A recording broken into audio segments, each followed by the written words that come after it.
ये बजट है, ये आम वर्ग के लिए फायदे का बजट हुआ है। दिशाहीन, निराशाजनक और बेरोजगारी बढ़ाने वाला है। और पूरे देश को समर्पित बजट है। सेंसेक्स धड़ाम से नीचे गिरेंगे विशेषकर किसानों का हित इसमें बहुत रखा गया है। क्योंकि इस बजट में कोई भी नई घोषणा नहीं की गई।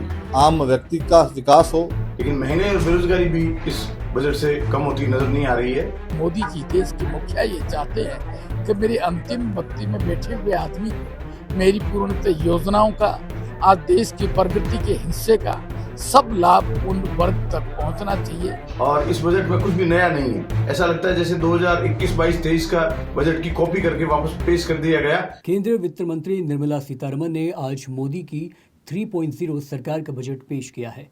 इस पर जैसलमेर के विधायक छोटू सिंह भाटी व बीजेपी जिला अध्यक्ष दलपत हिंगड़ा ने इस बजट पर अपनी प्रतिक्रिया देते हुए इसे शानदार बजट बताया। विधायक ने बताया कि ये बजट हर वर्ग के हितों को देखते हुए बनाया गया है। बजट में सीमावर्ती जिले जैसलमेर को कई योजनाओं का लाभ मिलेगा। वहीं बीजेपी जिला अध्यक्ष दलपत सिंह हिंगड़ा ने बताया कि ये बजट आम जन के हितों को ख्याल में रखकर देश को समर्पित बजट है। देश के सर्वांगीण विकास को ध्यान में रखते हुए ये बजट बनाया गया है।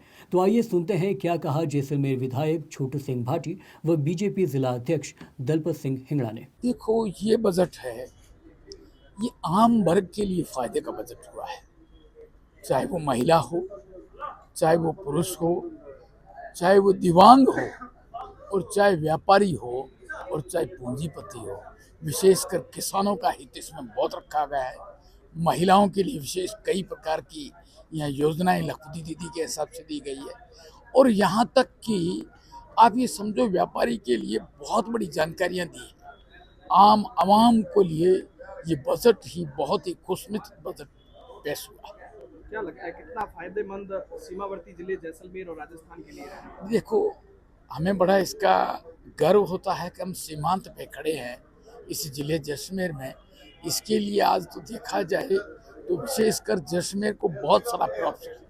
हमारे पंडित दीनदयाल जी योजना में दीनदयाल जी का सपना था कि किसी भी प्रकार से मेरे अंतिम वर्ग में बैठे हुए आदमी को लाभ कैसे मिले, उसको समानता कैसे मिले, उसके हर हाथ में काम कैसे हो।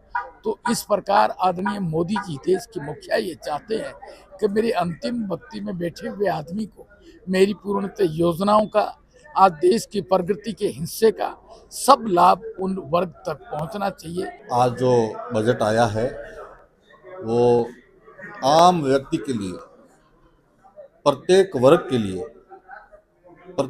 के उत्थान के लिए और पूरे देश को समर्पित बजट है। पूरे देश के अंदर उत्तर से लगाकर दक्षिण, पूर्व से लगाकर पश्चिम सर्वांगीण विकास हो, आम व्यक्ति का विकास हो। और किस प्रकार से इसे महिलाओं के लिए, किसानों के लिए, विद्यार्थियों के लिए, यानी समाज, देश के अंदर रहने वाले संपूर्ण वर्ग का सर्वांगीण विकास कैसे हो, उस प्रकार से इस बजट को निर्धारित किया गया। और ये सबके लिए और हम सबके लिए, विकास के लिए, सर्वांगीण विकास के लिए और बहुत ही उपयोगी रूप से ये बजट पेश किया गया है। आज संसद में केंद्रीय वित्त मंत्री द्वारा पेश किया गया बजट दिशाहीन, निराशाजनक और बेरोजगारी बढ़ाने वाला है। यह बजट आधारहीन है क्योंकि इस बजट में कोई भी नई घोषणा नहीं की गई। बीमा क्षेत्र को बहुत अधिक उम्मीद थी कि बीमा क्षेत्र में बजट में राहत मिलेगी, लेकिन बीमा क्षेत्र भी निराशा हाथ लगी। इसी तरीके से महंगाई और बेरोजगारी बढ़ने का लिए यह बजट, इस बजट से आशा थी लोगों को कि महंगाई और बेरोजगारी इससे कम होगी, लेकिन महंगाई और बेरोजगारी भी इस बजट से कम होती नजर नहीं आ रही है।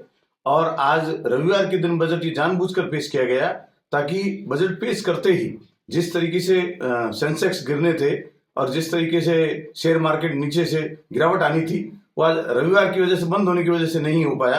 लेकिन तय मानिए कल जैसे ही बाजार खुलेगा, शेयर बाजार जैसे ही खुलेगा, सेंसेक्स धड़ाम से नीचे गिरेंगे और बहुत बुरी तरीके से शेयर मार्केट में गिरावट आएगी।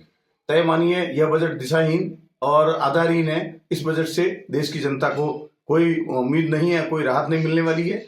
और इस बजट में कुछ भी नया नहीं है। ऐसा लगता है जैसे 2021-22-23 का बजट की कॉपी करके वापस पेश कर दिया गया। उन योजनाओं का, उन बातों का इम्प्लीमेंट नहीं किया गया और पुनः उनका घोषणा किया जाना निराशाजनक है।